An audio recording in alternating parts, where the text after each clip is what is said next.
Today's recipe, potatofishfry.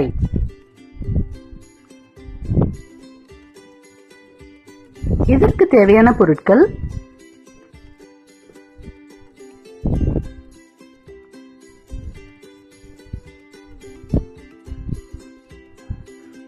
ஒரு பாத்திரத்துல தண்ணி பிடிச்சு உருளைக்கிழங்கு நல்லா அலசி எடுத்துக்கோங்க. திருப்பி அதே பாத்திரத்துல தண்ணி ஃபில் பண்ணி நம்ம ஸ்லைஸா உருளைக்கிழங்க கட் பண்ணிக்கலாம். அதை நல்லா கொதிக்கிற தண்ணியில போட்டு எடுத்துடணும். ஆற வச்சதுக்கு அப்புறம் மஞ்சத்தூள் 1 டீஸ்பூன் சேர்த்துக்கோங்க.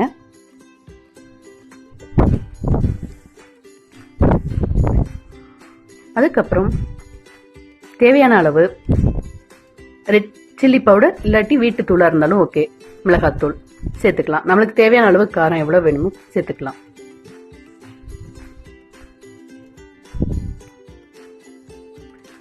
தேவையான அளவு உப்பு சேர்த்துக்கோங்க.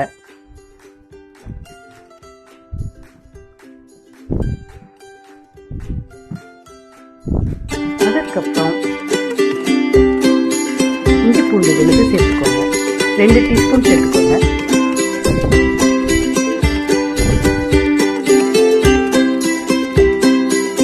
ஜீரக பவுடர் அல்லது ரச பவுடர் இருந்தாலும் ஓகே, அது 1 டீஸ்பூன் சேர்த்துக்கோங்க.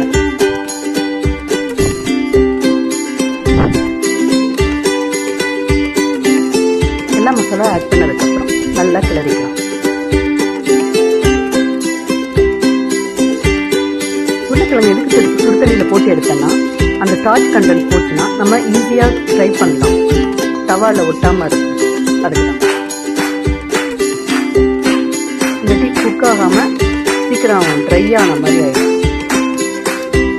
இப்போ தேவையான அளவு 1 டேபிள் ஸ்பூன் கடலை மாவு சேர்த்துக்கலாம். இது எதுக்காகனா நல்லா கிறிஸ்பியாகவும் மசாலா தவால ஒட்டாம நல்லா பொட்டேட்டோல ஒட்டி வரணும். அதுக்காக தான் இதையும் சேர்த்து நல்லா கிளறிக்கோங்க. ஒரு 15 நிமிஷம் ஊறினா போதும். தோசைக்கல் வச்சு ஷாலோ ஃப்ரை மாதிரி ஆயில் கொஞ்சம் கொஞ்சமாக தேவையான அளவு விட்டு ஃப்ரை பண்ணி எடுத்துக்கலாம். பாருங்க, தவால ஃப்ரை பண்ணியிருக்கேன். நல்லா கிறிஸ்பியாக இருக்கும். தயிர் சாதம், கிள்ளி போட்ட சாம்பார் சாதம், பிஸ்மில்லாபாத் எல்லாத்துக்குமே நல்லாயிருக்கும். ஃபிஷ் சாப்பிட்ற டேஸ்ட்லேயே இருக்கும். இன்னும் செஞ்சு பாருங்க. Today's recipe ready.